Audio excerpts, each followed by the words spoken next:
Okay, well, my name is Mark Sheldon. I'm blessed to be part of this group that's sitting here today because we're part of a very important group that is working on our region and my wife, my children, my friends, your families, who are at home driving our roads, dealing with our own issues. I'd like to start off, where'd Aaron go? Well, there. I don't ever want to have to do what you've done. I've done it in the military. It's not pleasant. What you did over there was outstanding. And I know that was a whole big group of people that all took part in that. Your guys' preparation led to a very successful day and several days. And I hope that if we ever have that event, and we'll talk about our potentials in our town and our region here in just a couple minutes of why we could have a pretty severe scenario. But we're also going to talk about a couple little events that happened here recently. I call them little, but they were very impactful when we only had a few patients. One being a bus crash up north, up in Stevens County, and one being a punctured barrel, minor explosion, a lot of different dynamics to it. Only led to a few patients, and that few patients with the severity of their injury really did take Spokane and really put the brakes on. We had a lot going on with just a few patients. So we'll kind of compare and contrast how dynamic some of these can be, but the work you guys did over there was great. And we're going to glean a lot of lessons learned from what happened there. I was back there taking notes, and I'd like the opportunity to chat later to try to get some of those so we can make our own community safer. There's my mini intro. I'm from Holy Family Hospital. I've been with Providence for about 15 years. Started as a tech in the ER, became a nurse, became a charge nurse, worked nights with less resources. It's kind of where I thrived. Went to Sacred Heart, managed their emergency departments for about 4 years, and then back to Holy Family here recently. In that transition, have been working with the disaster equipment, this coalition for the last several years. Pretty passionate about it, and so that'll be my brief introduction. I kind of take care of the northern counties, and I'll let these two introduce themselves, and then we'll go back to kind of what my DMCC does. I can read. Hi, everybody. I'm Laura Barrett. I'm the Director of Safety and Regulatory Compliance at Pullman Regional Hospital. Ed, I actually did know the watermelon cheer. I have 5 boys, and so they're all in Scouts, and except for the little one who's not yet in Cub Scouts. So I think I was the only one in the room who knew that one. So yeah, pretty good. Okay, so I hail from Pullman, Washington. The population there is about 30,000, and we have a small critical access hospital, 25 beds. Our emergency department has 8 beds itself. We have, I guess I'm just kind of taking off. Do you want me to? Okay, that way I can sit down and get my coat. It's kind of cold in here. There's like a draft, yeah. So I'll get going. So the DMCC, I keep pointing over there at Bill Whitman. Put your hand up, Bill. Bill Whitman is the emergency management coordinator at Pullman Hospital, and he is an architect for a lot of the plans that we have in place and has done a really great job there. With that said, we are still sort of in the infancy of our DMCC. It was really neat watching Erin's presentation. I actually, when Ann came on and did her interview with the news, I wanted to stand up and clap. I mean, that was great. That was really terrific how they handled that, and I was really impressed. I will say a little bit about how we have really gotten more on board with making sure that our DMCC processes are in place. So Pullman Regional Hospital is the DMCC, or Disaster Medical Coordination Center, not Control Center, right? Coordination Center, for Asotin County, Columbia County, Garfield County, and Whitman County. We have, at any given time, any football weekend, our population will literally double or triple in size. And we have a lot of events going on there, and I would like to just tell you a little bit about 2 events that have happened in the last year that have really made us pay more attention to making sure that our processes are tightened up. and that we're doing a lot of networking. One was Apple Cup last year. Within 4 hours, our hospital received and took care of 48 patients. So again, a 25-bed critical access hospital, 4 hours, 48 patients showing up at our door. They came both by ambulance and walk-in. Apple Cup happened to be at a time that I don't know, I think it was like 0 degrees outside, so we had a lot of people showing up for hypothermia treatment. And the one thing that's really big in probably most college towns, but in Pullman, Washington, for some reason, we are a drunk tank there. So we had a lot of, it's true. You should see our after-action reports and see the numbers of the intoxicated 18, 19, and 20-year-olds that show up in our emergency room. And it causes anything from, they try and screen some of these things for alcohol and drugs when they're going into the game. So the kids will slam back, a fifth of vodka and then try and go in the games, and then they fall down, and then they have these head injuries. And so we have, traumas, and then we have kids with blood alcohol levels so high that we have to intubate them and keep them on vents for a while. So all kinds of different things can show up in our emergency room, from really just being a little too drunk to be able to, and passing out on the streets, to having major trauma incidents, to there's car accidents on top of that, things like that. So Apple Cup really kind of made us stand up a little bit and say, wow, that was really overwhelming. We've got to get a little bit better at making sure our process is in place. The other thing that happened a year ago this month is we had an active shooter event. Started in Moscow.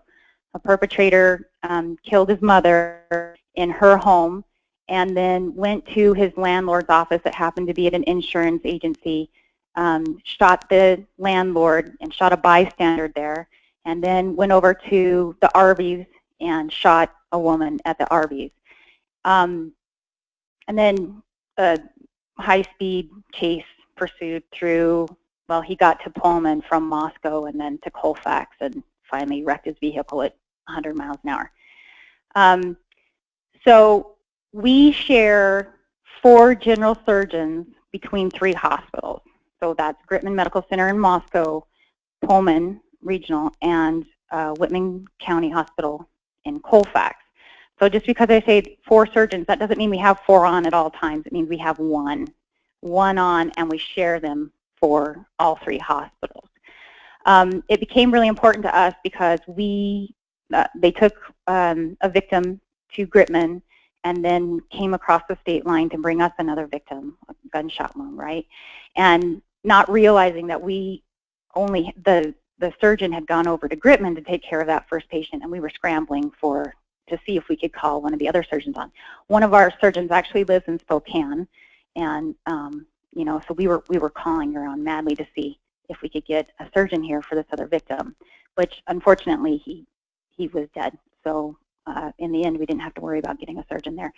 But it made us really think about how we are coming along. Apple Cup happened in November, and then the active shooter event happened in January, so a couple months later. And so we really started doing a lot more networking, a lot more. I liked what they said on this video about we train, we train, we train, we drill, we drill, we drill. And this year, our priorities will be to train on WATRAC, our DMCC, and Everbridge communication. So those are some of the things that we're really working on. In our county, we did activate our DMCC through WATRAC for, again, a football game. It happened on Halloween night. For some reason, Halloween's a huge thing in Pullman. They just go nuts, I'm telling you, it was nuts. So Halloween coincided with a big football game, and we again saw a whole lot of patients, but we were more prepared for it this time. We actually did set up what I lovingly refer to. Can you tell I'm a little jaded? We drill with drunk kids all the time. So we actually set up a drunk tank. We made our same-day services area into what we call the drunk tank, and we're way more prepared this year and sent out our WA track alerts so we could, get bed statuses and activated our alerts. So worked out much better this year. Those are some of the things we're working on. Before you guys come to Pullman, you might call and see if it's a football weekend. But other than that, I'm happy to answer questions.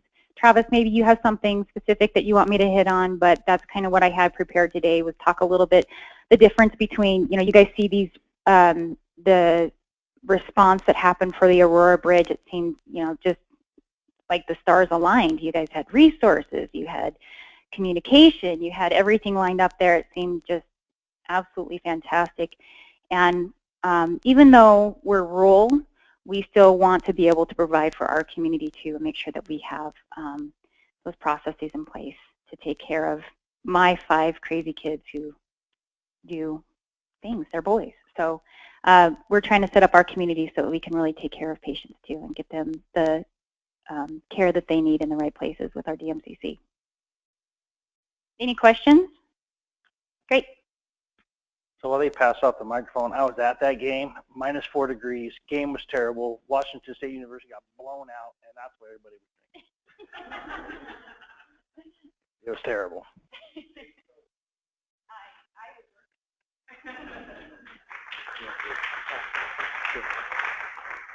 Good afternoon, everyone. My name is Dean Davis, and I'm actually the safety officer and emergency manager for Deaconess.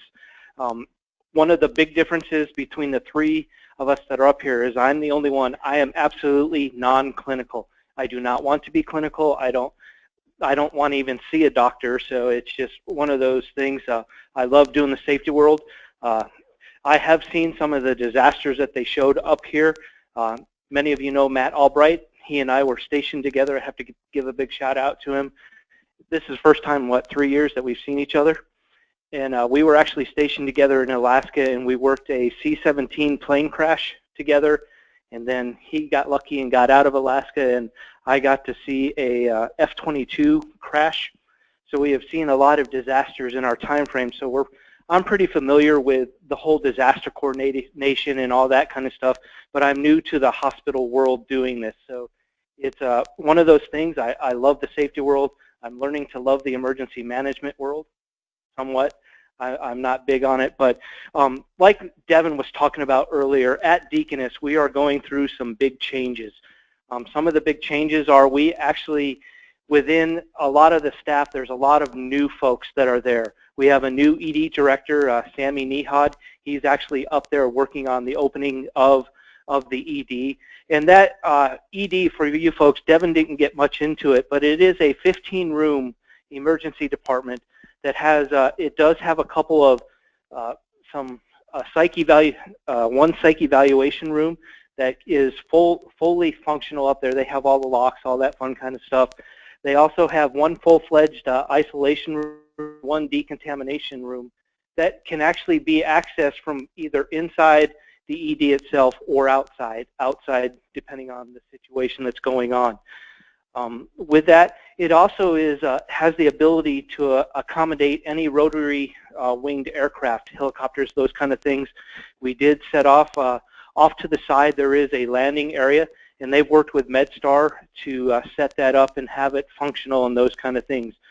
Some of the things that we're worried about up there has more to do with the crime in the area up there. We've already had to do several fixes to the building. We got tagged by some people vandalizing it, putting gang signs on the walls and those kind of things. So it is something that we are kind of scared about up there, is the crime. But generally, it's going to be great for that Spokane area. It's going to be really nice. It's going to relieve some of the burden off Mark's folks. And it's not to take anything away from Providence, because we are a team. And that's one of the things that we as the DMCC for this region, we want to build that teamwork. All right, with the new folks coming in, there is no egos about whether it's Providence or whether it's Deaconess or whoever. You know, I'm going to go to Mark to get information. He's going to come to me. I'm going to go to Daryl Ruby. I don't care who I have to go to get the information. I'm going to go get that information that we need to make this process work for us. So that's a big change in the culture there. Some of the other things, I have Erica Abner with us today. She is actually taking on part of the role in the DMCC as one of the clinicians that's going to be helping us. She is one of our house supervisors, and she's working with me, training me on all these different terminology stuff that I need to know for clinical stuff, but she's going to be right there along with Sammy working the DMCC. Some of the other things, we're bringing Ann Newcomb over. For any of you that are in the Spokane area and want to come to a training class, I'm waiting for Ann to let me know the date she's coming over, but she's going to come over and do some training for the DMCC for us to help us set it up correctly and those kind of things. Because like Devin talked about earlier, when Adam Richards left, he was a great guy, but he left with a lot of the knowledge that was at the hospital. And like Devin said, we are in the very infancy stage of bringing it back up to where it should be. And it's great people like Erica, Sammy, all our administration supporting us, giving us the funding to do the different things that we need out there. So that's really great. Some of the other things, and I think Mark will touch on it a little bit, is we had Russell Phillips and Associates here doing a surge plan for our hospital. And they were here on Monday and Tuesday. And basically what they did is they did a survey to see how many people extra we could fit into the hospital in case of a mass casualty event, something like that. And we ended up with close to 160 beds more that we could take patient-wise in the event of a mass casualty surge. So that was awesome. They also did a transportation surge planning for us. One of the big things is we do not have enough ambulances in Spokane to do all the transportation. They are estimating that we're going to need 40 to 50 ambulances to move folks out if we were ever just to have to evacuate Deaconess. And if Providence Sacred Heart ever had to evacuate, that number almost doubles. So I mean, it's a big, huge thing that we're undertaking, that we're going through that way. And basically what that plan does, it helps us and assist all the local hospitals so that I can see what Mark can take, I can see what Sacred Heart can take, and those kind of things. And all that information is going to be out on WatchTrack. It's going to be part of some of the planning for that. So that's pretty special. I think that's a good thing going forward. Travis is coming in to do some training so I can get some of Erica's folks up and become the WatchTrack experts or specialists, I think you're calling them, specialists. You know, and so, you know, I'm a pretty computer savvy guy, but they're the clinicians that need to be working those things. And I think one of the other challenges that we're having at Deaconess is when we do look at WatchTrack, there's a lot of information that has to be updated. Like they have doctors from 2012 and 2013 that are no longer working there and those kind of things. So we're trying to clean up some of those kind of issues. But the patient tracking is going to be great, and Mark's actually going to speak to that here a little bit. He's going to talk about the two events that happened with the Zodiac and the chemical leak at what was the place? Pacific Seal, because I was not at the hospital at the time. I was actually working just down the road here at Garco Building Systems, or NCI at the time, when that occurred. So he's going to talk about that a little bit here. Sorry, I was trying to get last-minute data. Do me a favor, raise your hand if the word Cascadia makes you nervous. Okay? You should be leaving the room, because that would make me nervous living anywhere near there. I'm going to talk a little bit about the surge plan. Well, let me back up. I'm going to talk about Holy Family real quick. DMCC, the same role. Our job is to be a funnel. We have a funnel for me that the point of it dumps into Holy Family, or at least my parking lot, and the rest of it goes north, clear to the Canadian border. So I have three counties, Pondere, Ferry, and Stevens County, that funnel me patients and on a daily basis. During an emergency, that funnel stays kind of as wide, but the bottom of it, I may have to open it back up and divert it a little bit. That's a big funnel cycling into one spot. Now, on the other half, we had, you know, you just heard about, you have one coming up from the south side going into Pullman, and you have Spokane taking care of these three counties here in the middle. When you're talking rural counties, I think I counted 11 fire departments or firehouses that were dispatched immediately during the initial call. I think it was 11 that were dispatched to the duck accident or the Aurora accident. So last year, Roy Varney in the back of the room, who will probably not even acknowledge I'm talking to him, was one of the first firefighters that was called out to a bus crash in Stevens County up in Springdale. So it was on its way to school. The page would have been something like this. Stevens County Fire District 1, Engine 1, we have a bus crash. And those 2 paid firefighters showed up to that bus crash. So that's kind of the gist of it. Some ambulances were dispatched from Deer Park, which is 20 miles away or 15 miles away. They arrived 20 minutes after it. Fortunately, there was only 8 patients. Fortunately, they weren't super injured. Some were injured fairly significantly. Some were walking. But you only had a couple people show up to that scene. And they didn't show up and help him until 20 minutes after he arrived, which was just, a slight bit of time after it was called. So rural counties have a different dynamic. They don't have the resources necessarily to pull off what happened. If we had 50 people laying on the highway, which when you think about the 395 corridor, and we have a large contingent of Canadians that come down every weekend. You see the buses filing through, and they're coming through Colville and Chewelah, which happens to go right next to one of the scariest railroads, lines, because we have a lot of the nuclear stuff that comes across there. There's a lot of potential for some huge problems in a very rural area where the resources are very, very limited. So our job as the DMCC is to help take that load, which is going to very quickly overload any one of those hospitals, any one of those support services, whether it's fire, ambulance, and try to help disseminate those patients as fast and efficiently as we can. So our job is just the same as theirs, just a little different dynamic. Our resource distribution is kind of different. So in a nutshell, that's kind of what I do. I sit at the hospital if that call comes in, and I start deciding where I can take these patients in from if they're just coming from my area. I utilize Spokane. I utilize Deaconess to help. If I need help, I help support them. They can be a secondary to me. I can be a secondary to them. They are the primary in the area. I want to add one quick thing as we go. I'm very happy we have a lot of new blood in these hospitals. And the reason is there's a lot of distension for years, and there was people that were not working together. And I now consider part of my teammate is Deaconess, which is not a thought for a lot of people over the years. So this group is putting together a great team that's working together more readily, which is just making us all safer. So I'm actually honored to be up here with him today. We had a couple events recently that the school bus was one. I'll kind of talk a little bit more about that. We had 8 patients.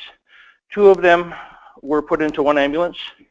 Another ambulance took 3 patients because, again, we don't have the resources up there.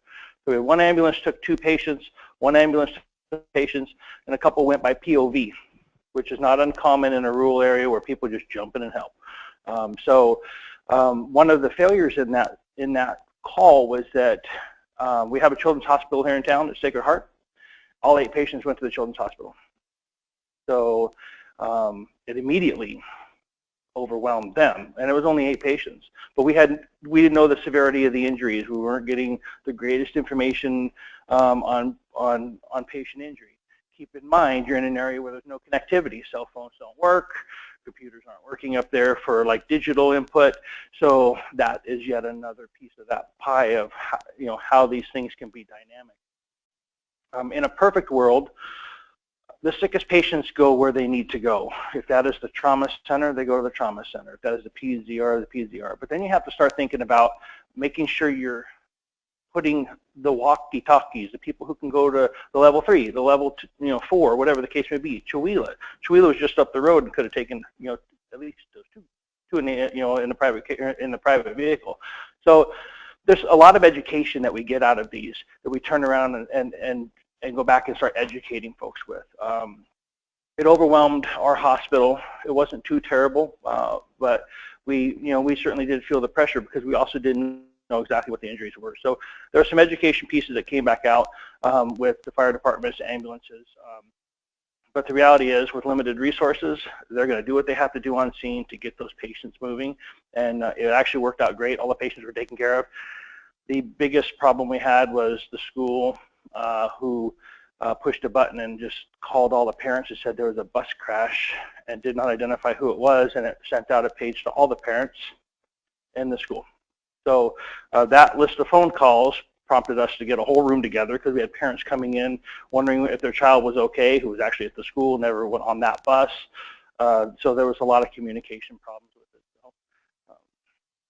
And as everybody here hopefully knows, we kind of live and die on communication during these mass casualty events.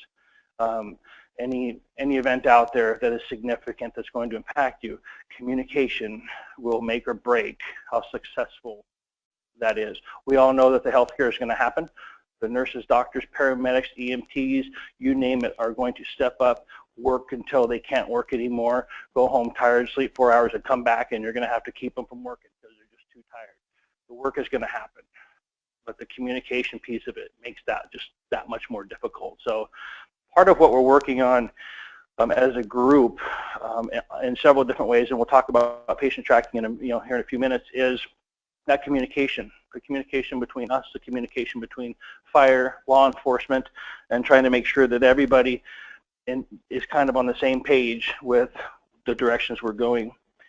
Another incident we had was a steel barrel in a facility that was unmarked, was pierced by a forklift driver while they were trying to move it, and I believe it was a green fog, immediately shot right into the air-conditioned cab, completely turned to green immediately, and he very quickly became unresponsive. That same green cloud stayed in the area and drifted around, and that was the basic report we got when we first heard about what happened at Pacific Steel. And that patient, when the emergency services got there, was loaded up and taken to Deaconess Hospital, which was already intubated, rapidly decompensated, I guess, on scene, and was intubated within minutes. I believe prior to their arrival. Yeah, prior to their arrival. So that patient went immediately to Deaconess, which was awesome. They have pulmonologists. They were able to do everything they could for that patient at the time of their arrival. The next 4 patients came to Sacred Heart. I was there that day. I got called out of my office, and I walked over to start helping. I've done a lot of decon stuff, so all they said was there was a cloud. That's never good, by the way, if you hear that. Lick your thumb, figure out which way the wind's blowing, go upwind. That's never a good thing to hear. We had patients that came in, and the first patient that came to us was talking to us, coughing, and we got him in a room, and 26 minutes later was intubated. So that threw up a huge flag to us. The patient was talking, able to articulate, and then decompensated, flash blood in his lungs, and then was intubated. Now I have 3 more people sitting outside talking to me still. Well, that immediately sent you talk about being a little nervous. We didn't know what was going to happen. The next phone call I got was possibly 50 more people. So here I am. I have every pulmonologist in my hospital in my emergency room, and they're frazzled trying to figure out what drugs we can get. We haven't identified exactly what it was yet. We still just have a cloud. And we're getting a lot of mixed communication of how many patients are coming, where they're going. There was a bus mentioned at one point, and they said they were going house to house, and they were going to put them all on a bus and send them, and nobody knew what hospital that was going to be to. We were very nervous for a long time. We ended up intubating a second patient. Another 2 stayed extubated, ultimately over the course of several days. Went home, and we were able to look back on it and say, yeah, we did the right thing for what we had, and based on available information. Problem was, during that event, we had Holy Family, who my predecessor, Scott Cosner, heard about the bus, heard about 30 to 50 patients. Nobody knew where they were coming. We were trying to get hold of the scene. They couldn't get it. So he just started erecting the whole set out in the parking lot for the whole decontamination run, which was great. Holy Family has actually trained with it a little bit and has set those sets up. We have trailers that have erector set tents, water containers, heaters, all that. And fortunately, they had been starting to get back into training with those. So he just set it all up in the parking lot, or started to, but had no idea if they were coming. back to that information piece. We kind of live and die on communication with these. And so one of our big learning pieces in our after action report when we reviewed this with our coalition was we need to start talking better communication. We need to make sure that we have the education of the people who are on scene to know that they need to set up a command, they need to do an assessment, they need to get that there. You know, we started to dissect who's missing. Do we have a PIO that's going to be on scene, that's going to be helping get that information out? Who do the hospitals call back to contact and say, hey, how are things going? This is what we're seeing. This is what you need to prepare for on scene. Because we tried a little bit to get hold of who was on scene and struggled with that because we wanted to let them know what we were seeing. We were having patients talking to us and then intubated within 26 minutes. That's never a good scene, and we wanted to get that back to the scene, and we're not successful doing that for quite some time. So the reason I tell you all that is we have started and are working diligently on that communication piece. We're working as a group in small subgroups, and then coming to this and working on that, which is going to keep us all safer and keep our families safer. So just know that that work is going on.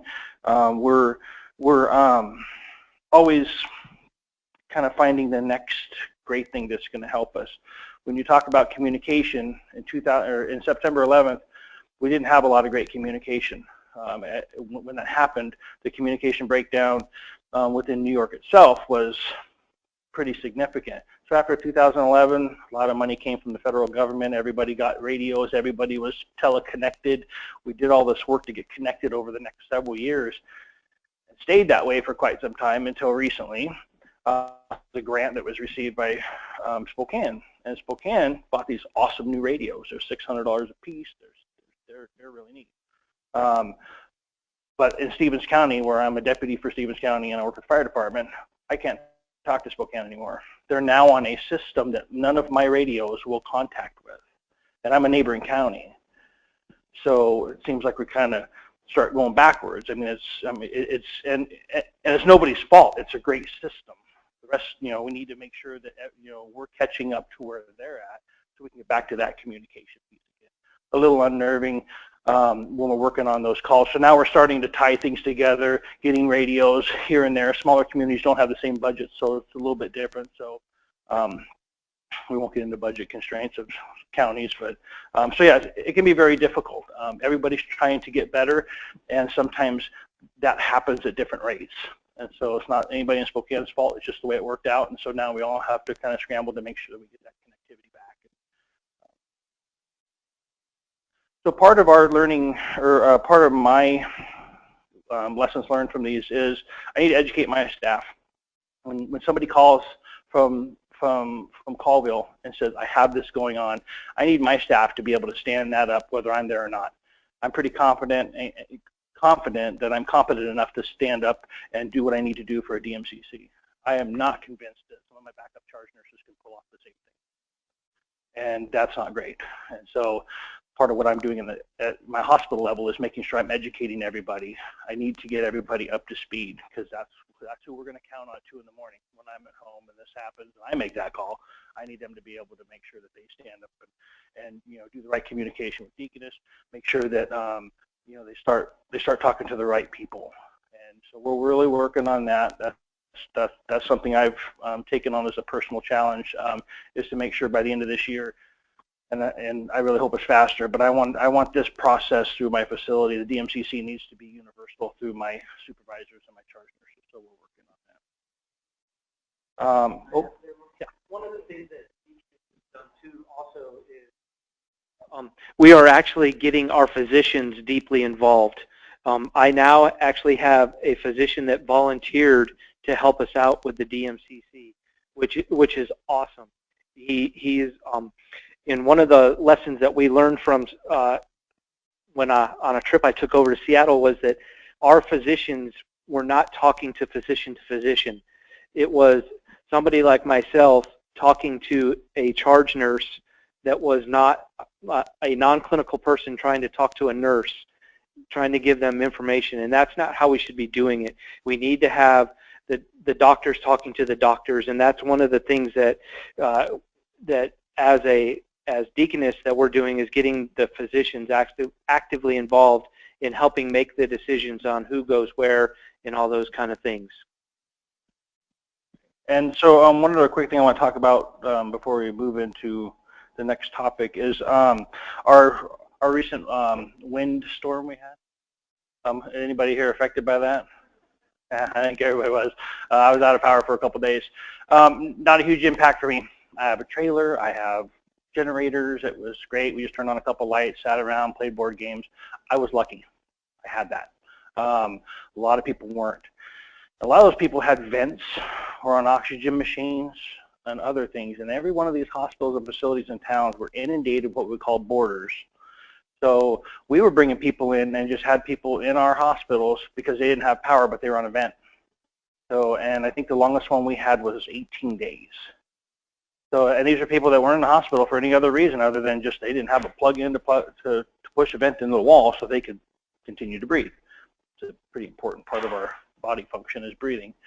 So we didn't stand up our DMCC necessarily for that, but we probably could have in the first few days been a little bit more proactive with that. It was more significant than we ever thought it would be. Our area, I'm not so concerned about Cascadia taking my house and making it two. I'm not worried about my house falling down necessarily. It's going to roll around whenever that thing does decide to shift. But what I'm worried about here is ice storms, firestorms, wind storms, things like that that really do directly impact our area here.